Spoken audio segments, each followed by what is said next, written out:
What's happening, my good people? It is your boy PKG Deluxe back with another vid on how I did. You already know what it is. So I'm here to talk about a couple of things today in regards of what may be required if you were to do these types of services. So as I gauge out my days, I've been looking at investing in different types of tools to use along the way to help keep me a little bit more sufficient.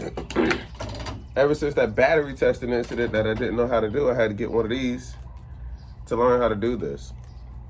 And it's just testing to see if the voltage of the battery is low or high, if it still works, etc., etc. Something small that came resourceful. I would have not had to go all the way to batteries plus and bulbs to do this. So because I did not have that expertise, now that I do, I don't know how to do it for next time. I've also thought it or looked into different screwdrivers, particularly the bigger size one. This is a number 4 size driver. Granted, it's a little bit bigger than the bolt sizes that you'll typically use. This is still a good driver. I seldomly use it, only because it does not grip the bolts that I'm really looking into, and this is the one that I use primarily, but it is not long enough.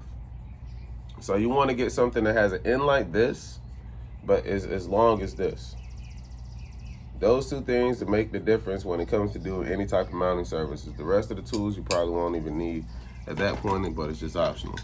Blades. I know this looks kind of dull. That's because it is.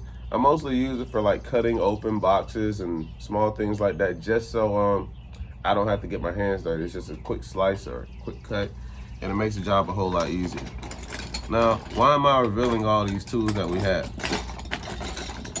Mostly because you'll need these things in the long run, and you just don't realize how long the run is going to be until you need it. Wire cutters.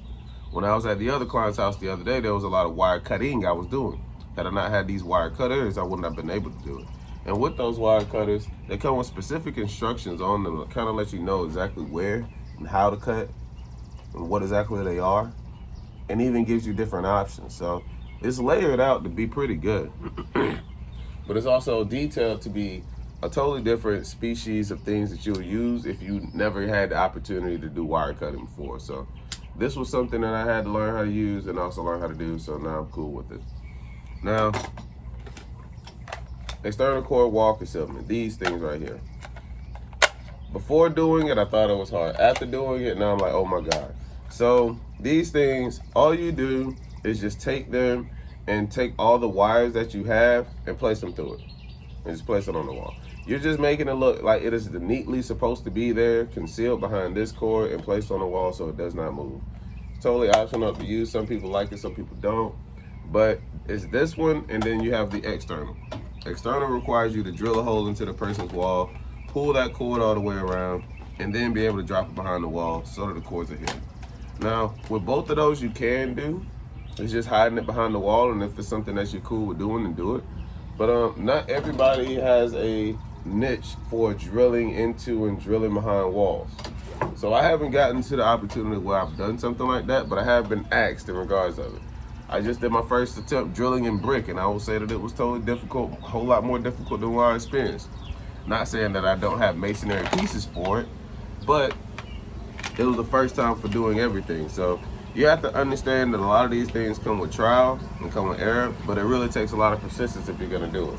Or at least out of me, requires persistence. So I put it on everybody else to do their due diligence to make sure that they're out here grinding and also make sure they're out here doing a good job. Make it a good name for yourself. I get calls all the time from people that say, hey, I'm looking for handyman. I need somebody to come do this. I need somebody to come do that. And then boom, one job turns into 6 jobs. And now you're overwhelmed with stuff that you never knew about. So you just have to look at it from a different perspective and try doing things at a better limelight. So today we're on the ground. We got to go to Fayetteville, and we got a couple of jobs to do while we're on the way up there. So I'll keep you guys posted on what we do going forward, but this is just the tip of the iceberg for today. The tool investment.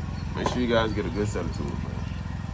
They don't cost that much. Just getting a good set of tools and you'll be able to go. All right? PKG Lux is here. PKG Lux is out, baby.